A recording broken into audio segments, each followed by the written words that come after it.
Cable television, and now the internet, of course, a wasteland of diamonds and content of crap, and some things worthwhile.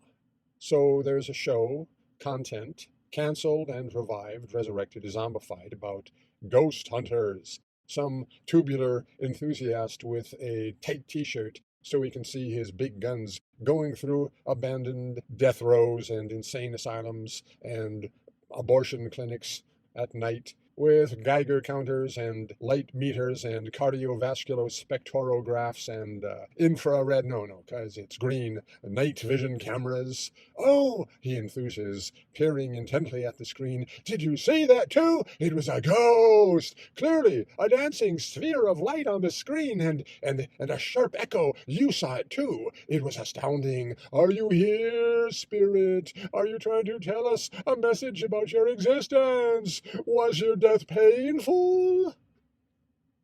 So we can consign Ghost Search, or Spook Quest, or Spectre Seekers, or Shade Surveyors, Wraith Watchers, Spirit Spires, Apparition Apprehenders to the crap factory.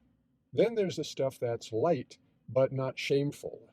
Something about Jack the Ripper made a fair case for a suspect, but looking around for similar or recommended content, why, here's something about, wait for it, Atlantis! About scientists, I guess, divers, exploring the old news about the Bimini Road and some rectangular storage buildings that would have been 10 feet above the 10,000 BC Caribbean coastline, but now 100 feet below the Ice Age, don't you know? Long story short, carbon dating on rock, somehow, on the beach rock of the road, gives a date of about 3000 BC or maybe 1600 BC. I forget.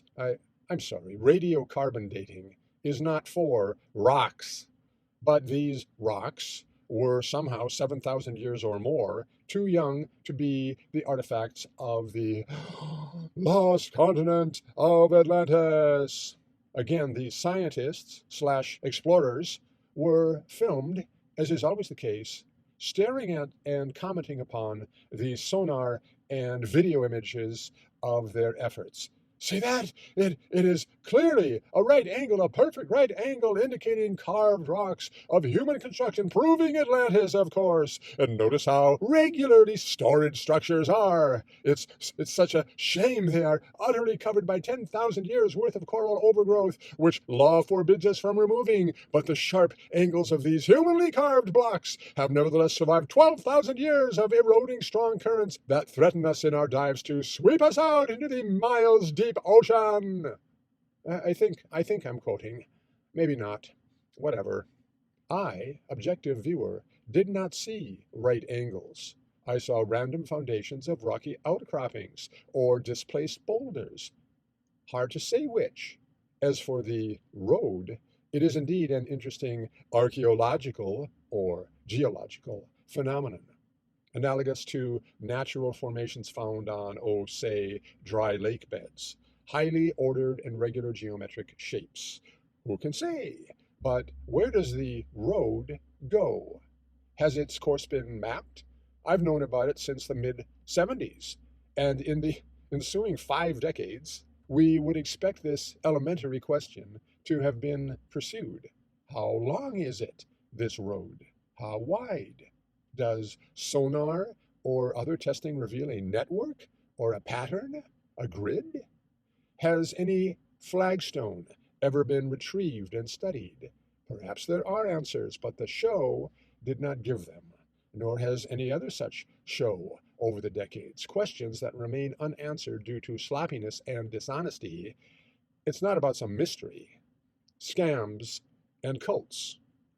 The show concluded that perhaps this too young lost civilization, if it was one, was of the descendants of the Atlanteans. Sure, they survived the 9,000 years of utter silence in Bimini. Atlantis is crap, absolute garbage, archaeologically speaking.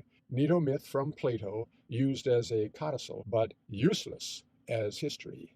Nearly 2,000 years followed Plato, with nothing new about Atlantis. Then Thomas More wrote another work about another utopia. It's not even a theory. Theories are for testing. This was a literary myth. No problem with that, but fools later tried to make the myth history. Atlantis was the Minoan civilization of Crete.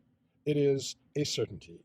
I don't have easy access to my old pre-internet notes, but the point is the island of Thera, Santorini, was the cultic center of the Minoan religion, and it blew up volcanically about 1600 BC, leaving a caldera, ring-shaped island.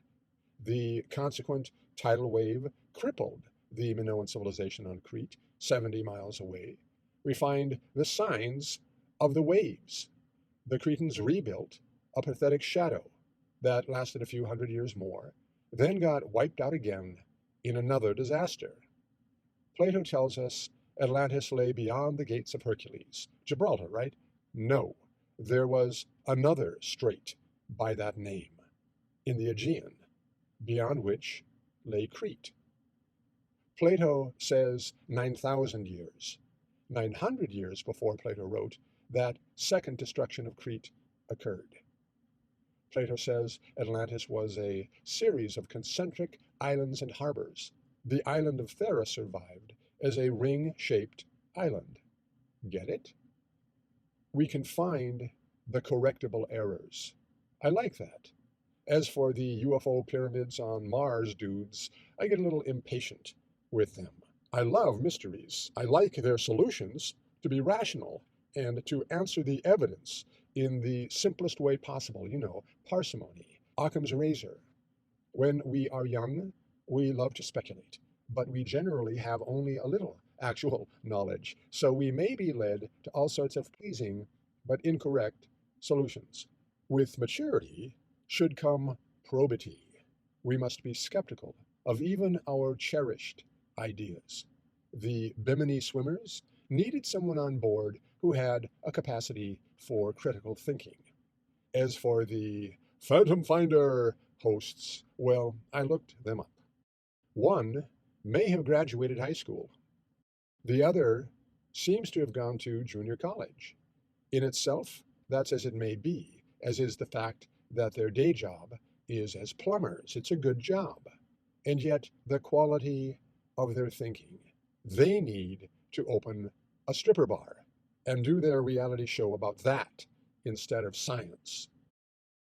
Look, I believe many ridiculous and disreputable things, understanding that dignified things can be ridiculed, and disrepute is a fashion, not an inherent quality, like the Bible as history rather than merely as metaphor, like Jesus on the cross, dying and actually redeeming the sins of mankind. Ridiculous things that people honor. Jesus on the cross was ridiculous. We know it because he was ridiculed. That's what mockery is. There are the great questions that are interesting, fascinating, but secondary. Maybe evolution is the true religion. Maybe space aliens seeded the cosmos with panspermia. Maybe there are giant faces on Mars and a hollow moon. I could be wrong. It's important to remember what's important. But regardless of whether we're right, let's not be right only by coincidence. Let's analyze the evidence methodically instead of being wishful thinking clowns. It's just embarrassing is all, and annoying. I don't consider being annoyed to be a form of entertainment.